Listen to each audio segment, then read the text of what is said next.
Eh bien, cher Ali, bonjour. C'est depuis mon studio que je vais t'envoyer ce film que tu as tant demandé de notre voyage à Brutinti.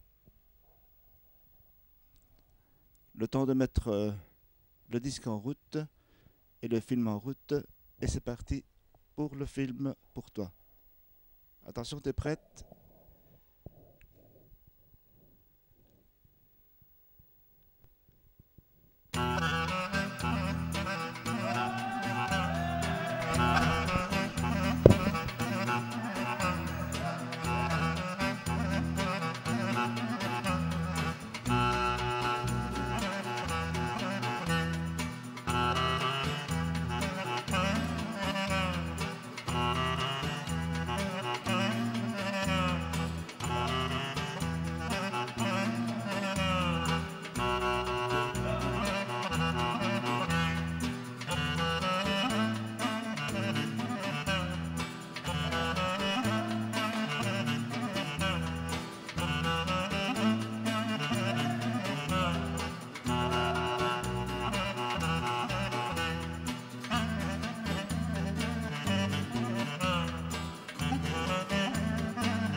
Prenons le bateau de Grèce en Albanie. La ville antique de Butrinti nous dévoile de jour en jour de nouveaux secrets. Butrote est établi à l'extrémité sud-est de la presqu'île de Xamil. À l'est, il est bordé par le lac du même nom Xamil. Et au sud, le canal de Vivari qui par la marée basse déverse les eaux du lac dans la mer et par la marée haute fait affluer les mers vers le lac.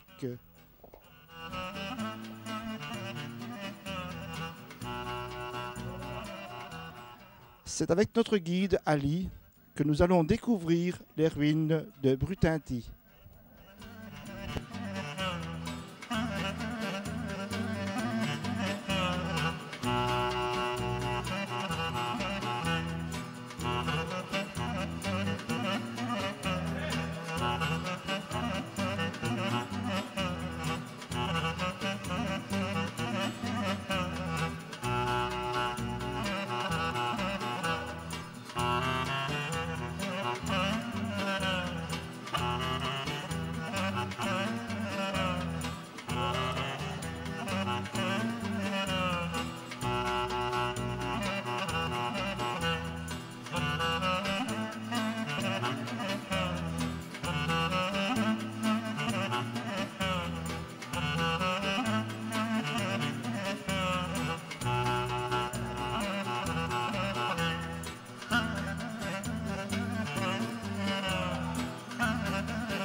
Avait fini ses études en France à Montpellier, du marxisme-léninisme comme il prétendait, mais seulement pour garder son propre fauteuil. Il a commencé ainsi un grand amour à Pékin et la Chine commence à s'ouvrir vers les États-Unis d'Amérique. De nouveau, le Roja s'était rompu aussi avec les Chinois et il a mis sur pied un assez idiot mot d'ordre, se référer prière et les passerai 8 ans dans un prison albanais. C'est comme dans la bagne de Toulon de Jean Valjean, si vous vous souvenez des Misérables de...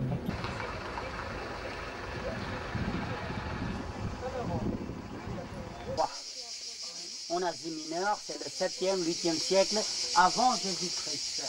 Les réfugiés de cette guerre et un certain appelé Énéas, le fils de Priam, il est venu passer de la guerre de Troie juste pour aller dans la ville grecque de Yanina, le nord de la Grèce, aujourd'hui. Et lorsqu'il est venu, il a tué un bœuf. Il a voulu sacrifier un bœuf. Le bœuf n'est pas mort. Il a pris les eaux du canal et il est allé mourir orphelin. Et c'est pour cette raison qu'on a appelé jadis notre ville Boustrocium, qui vient du mot français bœuf. Il y a 5 étapes dans le développement de ce site-ci. On a la période hellénistique, on a 2 périodes successives romaines, 3. Quatrièmement, on a la période du Moyen-Âge et la période vénitienne. Moi, je ne suis pas un spécialiste en archéologie, mais je vous dis une chose à ne pas oublier. Là où vous verrez des blocs de pierre bien taillés, il n'y a pas de ciment, il n'y a pas de chou, c'est la culture hellénistique.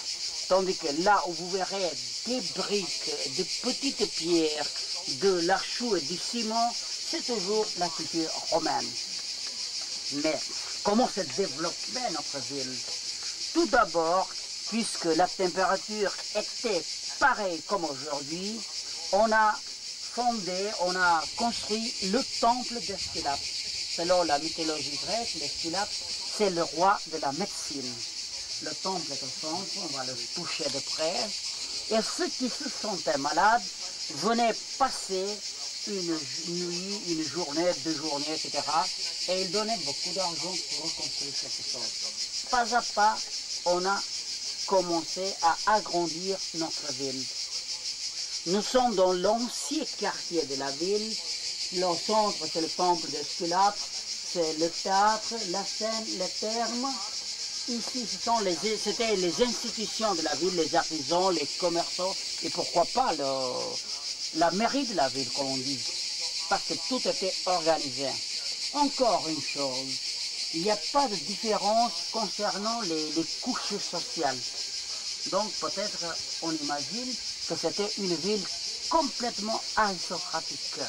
Et il y avait, par notre heureuse chance, de l'eau fraîche de 24 heures sur 24 heures. On va voir aussi les ruines de l'aqueduc. Tandis qu'aujourd'hui en Albanie, nous n'avons que 3 jours d'eau potable par jour.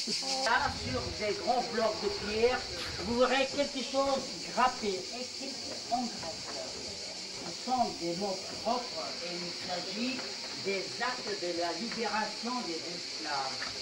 Théâtre, on va voir de près, sont honorés avec des pieds de lion, chose qui symbolise le pouvoir du régime, la force. Le lion, c'est toujours la force. Tandis que là, je me trompe, je dis l'aristocratie parce que c'était une ville aristocrate. On ne distingue pas de grandes maisons, de petites maisons. C'est partout pareil. Peut-être qu'ils étaient égaux, on ne sait pas. Hein? Voilà les trous et les pieds de lion. Et les fouilles dans le site ont commencé seulement au XXe siècle, en 1927. C'est un spécialiste italien qui a commencé les fouilles et lorsqu'il a trouvé une tête de femme, elle était assez fameuse, assez belle cette femme, il s'est trompé lui, il a cru trouver une déesse régionale du pays et il a appelé tout de suite Dea, Dea abréviation déesse, Dea de Boutrin. Mais il ne s'agissait que de la tête d'Apollon. On va le voir dans le musée. Un moment aussi.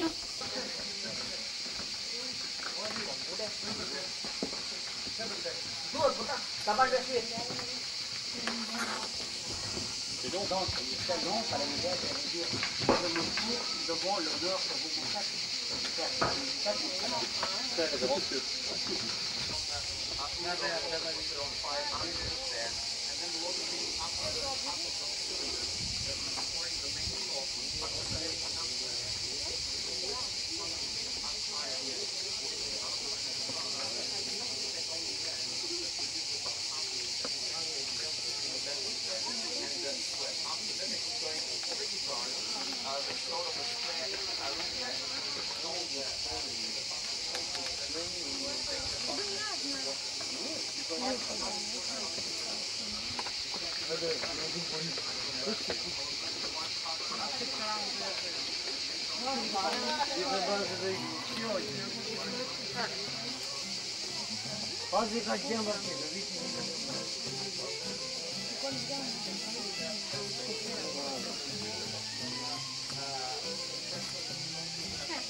Le temple d'Esculape, la Seine et la ferme sont construits en même temps. Il s'agit du 1er et 2e siècle avant Jésus-Christ. Après, excusez-moi. Je vous ai dit que pendant la dictature, la religion était interdite et on n'utilisait plus le terme avant Jésus-Christ et après Jésus-Christ. On disait avant notre ère et après notre ère. Cette écriture-là témoigne ça aussi. Ce n'était pas écrit avant Jésus-Christ ou après Jésus-Christ, c'est avant notre ère ou après notre ère. Donc, comme je vous ai dit, il y avait de l'eau fraîche de 24 heures sur 24 heures. Et dans notre site, il y a beaucoup de termes. Cette terme-ci, c'était peut-être pour les artistes, parce que c'est à côté de la Seine. Vous aurez de la chance, je crois, parce que j'étais la dernière fois samedi avec notre groupe de Mickerman. On va voir le baptistère qui est assez fameux, c'est unique en Europe, avec de la mosaïque. Some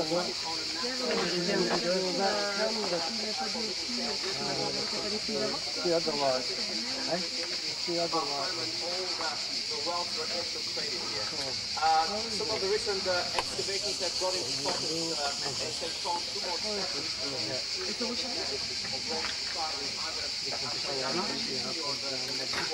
at the same time, very close to here, people have excavated the beginning of the Roman Forum, which was sort of a big square sort of courtyard here, which was for people who had interested to come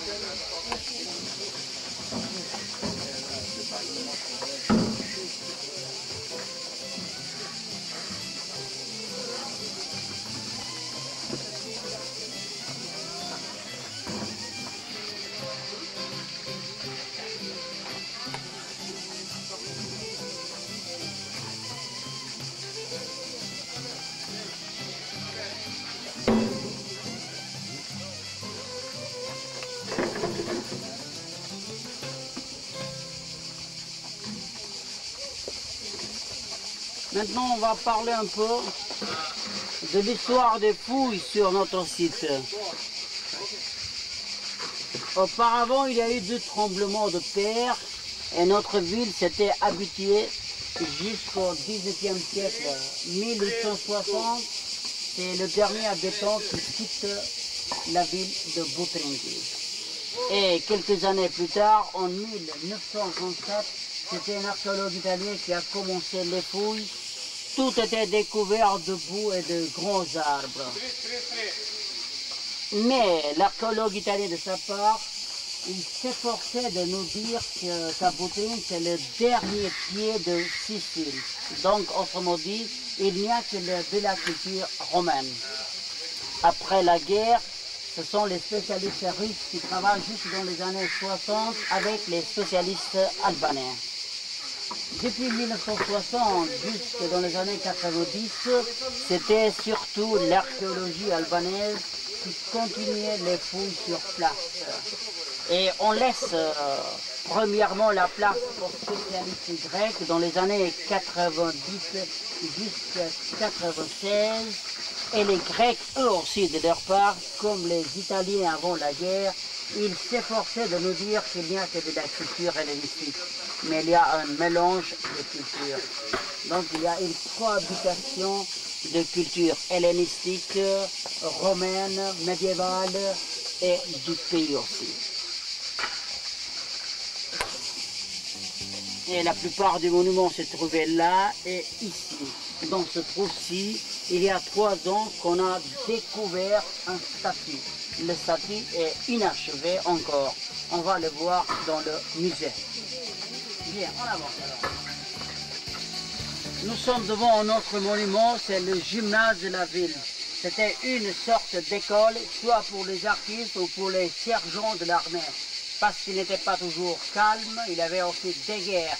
Une fois, lorsqu'il était, Poutine était occupé par des Romains, il avait de l'opposition de la part des Grecs. Une fois qu'il était occupé par les Grecs, c'était les Italiens, les Romains qui étaient jaloux. Et c'est tout comme ça, tout en guerre, tout en querelle. On va voir aussi.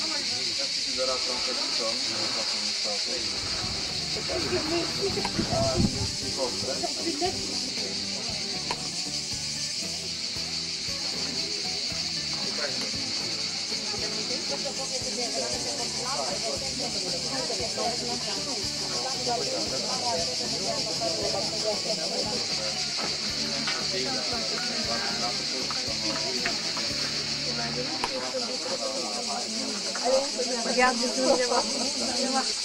regarde le prix. On voit le pierre et à l'extérieur on voit le marbre. C'est couvert de marbre.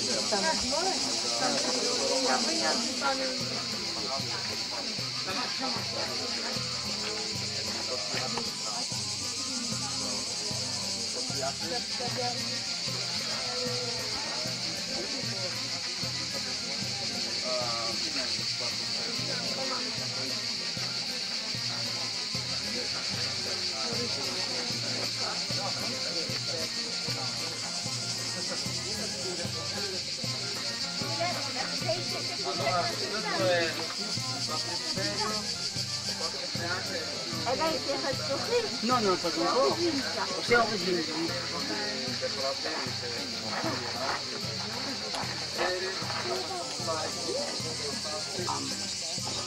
Ça, c'était une fontaine publique pour chercher de l'or. Tandis que derrière vous, c'est la basilique de la ville. Il s'agit du 6e siècle, en même temps avec le baptistère. Mais il y a eu un tremblement de terre vers le 11e siècle et on s'est servi des briques du temple pour reconstruire l'église.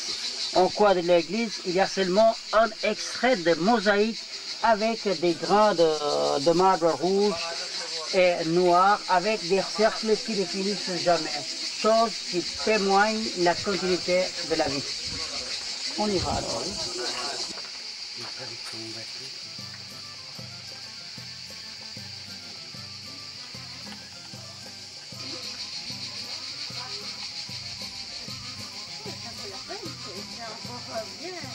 Vous allez m'envoyer le combattre de disque.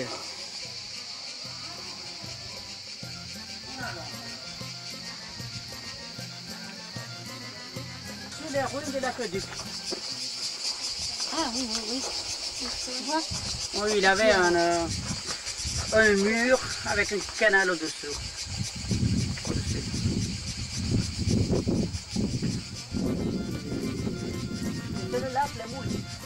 C'est pour le moule. On va les goûter au déjeuner, les moules.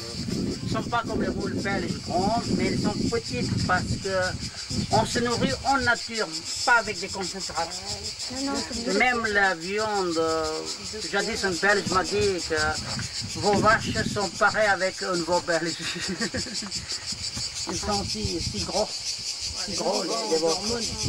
Vous voyez que du baptistère. C'est comme ça que je vous ai dit. Ah ouais. C'est magnifique, hein. Alors, nous sommes devant la porte du lac, parce que cette porte se trouve au même niveau avec le lac. Tandis que Virgile, lorsqu'il a visité cette ville antique et se trouvant devant cette porte, il a dit, voilà la nouvelle Troie de l'Asie mineure. Cette porte date le 4e siècle avant Jésus-Christ. Donc c'est l'une des 5 portes du site qui a pu faire face au tremblement de terre. Donc la population, on juge, qui était menacée, et il y avait des murailles avec des portes et des gardes pour garder la population. Donc, dans les anciens récits de Virgile, on appelle cette porte Porta Scea. Et c'est Virgile qui lui a donné beaucoup de vers à cette porte. Maintenant, on va voir la porte du lion. Il y a une sculpture au-dessus de cette porte. Réfléchissez et vous me dites de quoi s'agit-il là. On y va là. Du lion. Et au-dessus de cette porte, vous voyez, il y a une sculpture. Il s'agit de quels animaux? De quels animaux plutôt, parce qu'il y en a deux. Le buffle. Ah non, un cochon. Un lion est le deuxième animal, madame? Un taureau. Donc c'est un lion déchirant un taureau. Ça c'est symbolique. Tous les envahisseurs qui oseront attaquer notre ville, ils auront subi le même sort que le taureau. Jadis, cette sculpture n'était pas ici, mais c'était dans une église et ça c'est symbolique. Donc, lorsque la population a commencé à avoir une certaine peur, on a diminué les dimensions de cette porte. Toute personne qui peut y entrer, il est obligé de se courber. Et avec un morceau de bois, l'adversaire sort toujours vainqueur. Et à votre gauche, on aura le puits des jeunes mariés. Ceux qui sont célibataires, elles portent de l'argent au mariage.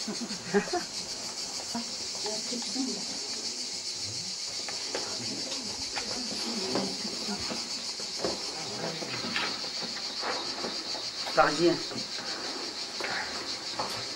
Il y a une tendance en archéologie, et c'est de la part de nos voisins, qu'ils s'efforcent les Grecs de dire qu'il n'y a que de la culture hellénistique.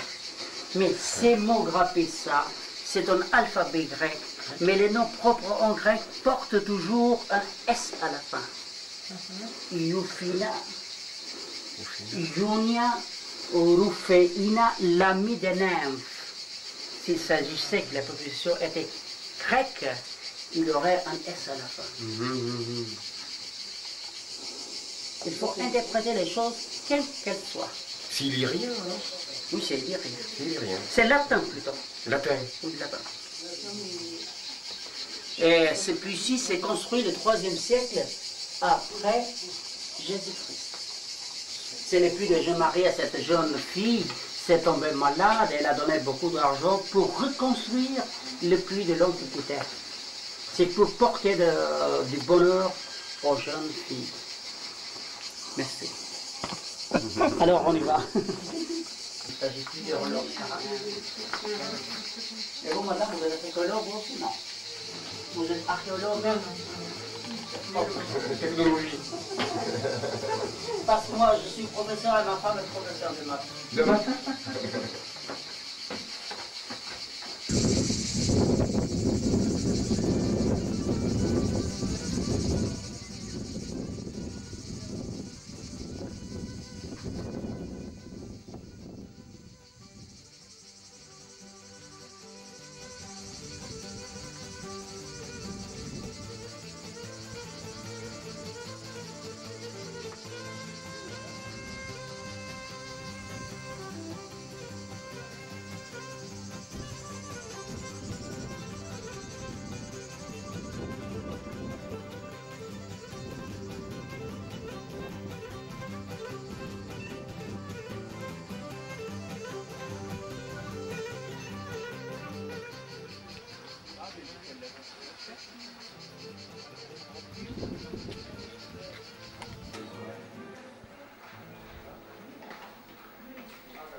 Ah, non, caméra.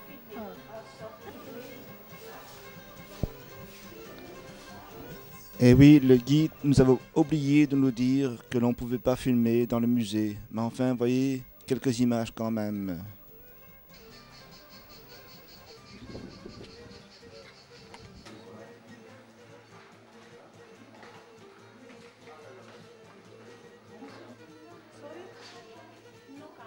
Ah, non, caméra.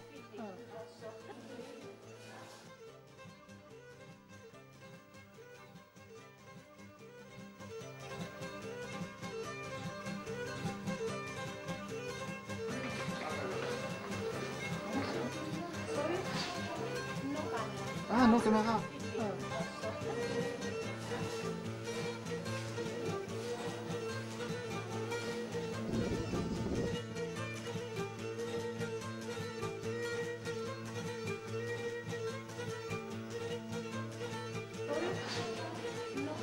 Ah, non, caméra.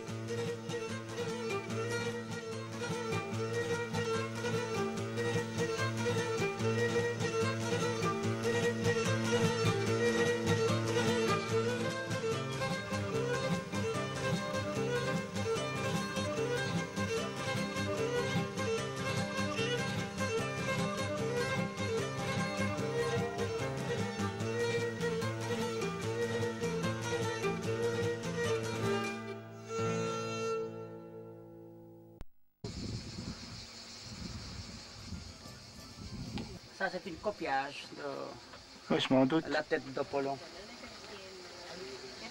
On descend.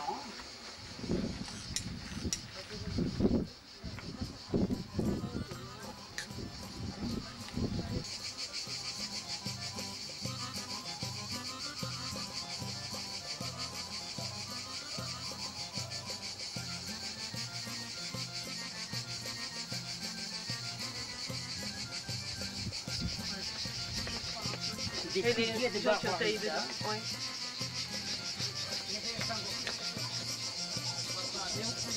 Dans les...